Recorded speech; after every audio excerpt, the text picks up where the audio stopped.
Hello my fellows and welcome to this video. Well, when talking about writing systems, we usually classify them into two groups, phonograms and logograms. So what are phonograms and what are logograms? Generally speaking, you can understand that phonograms are the writing systems in which each element represents a sound. Some notable examples are the Latin alphabet, the Greek alphabet, the Cyrillic alphabet, the Arabic abjad, and the Hindi abugida. Meanwhile, logograms are the writing systems in which each character, each element represents a meaning. Some notable examples are Chinese characters and Egyptian hieroglyphs. So if you observe the modern world, you can realize that the majority of writing systems are phonograms, not logograms. And you can know that only China and some other Asian countries use logograms. So at the moment you have a question that why China still uses logograms. First of all, I would like to talk about one of the features of the most widely spoken language in China, in mainland China, is Mandarin Chinese. The feature is there are too many synonyms and homonyms in this language. That means if you use an alphabet, for example the Latin alphabet, to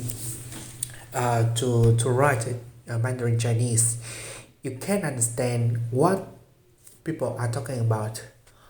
Actually, in the past, Mao Zedong, Chairman Mao, the first leader of the People's Republic of China, tried to Latinize Mandarin Chinese. He tried to impose the Latin alphabet on the language. Nevertheless, because of the advice from Joseph Stalin, the leader of the Soviet Union, Mao Zedong decided to stop his activity as a way to be against the Western nations. The Cold War was the war of ideologies, capitalism of the West and communism of the East. Nevertheless, Mao Zedong didn't actually abolish the usage of the Latin alphabet from the Mandarin Chinese. Pinyin is the way you use the Latin alphabet to write the sounds of Mandarin Chinese. That means in international actions, the majority of Chinese people use the Latin alphabet to write their names, but they still use Chinese characters as an important tradition. That's it.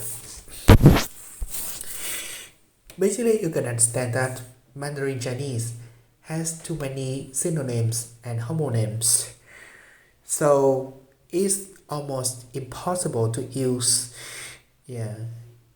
phonograms to write this language. Another reason I would like to talk to you is history.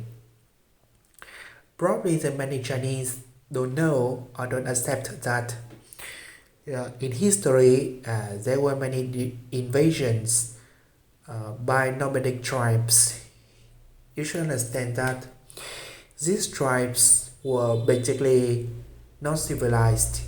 They didn't establish organized countries, and linguistically they didn't have their own writing scripts, except for some tribes like the Mongols and the Manchus.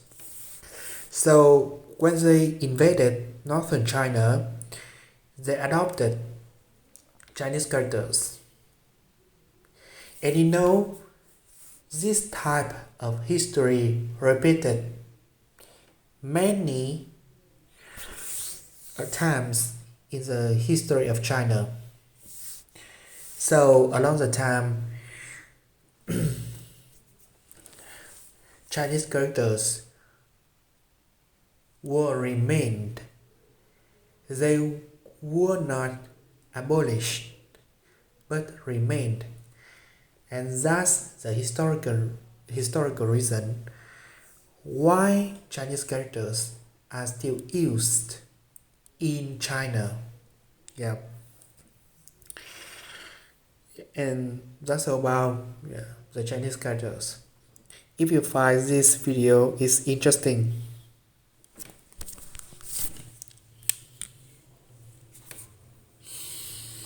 you can hit the like button to this video as well as others, and share them to any social media platform, and subscribe to this channel. Thank you, and wait for something new. Goodbye and see you next time.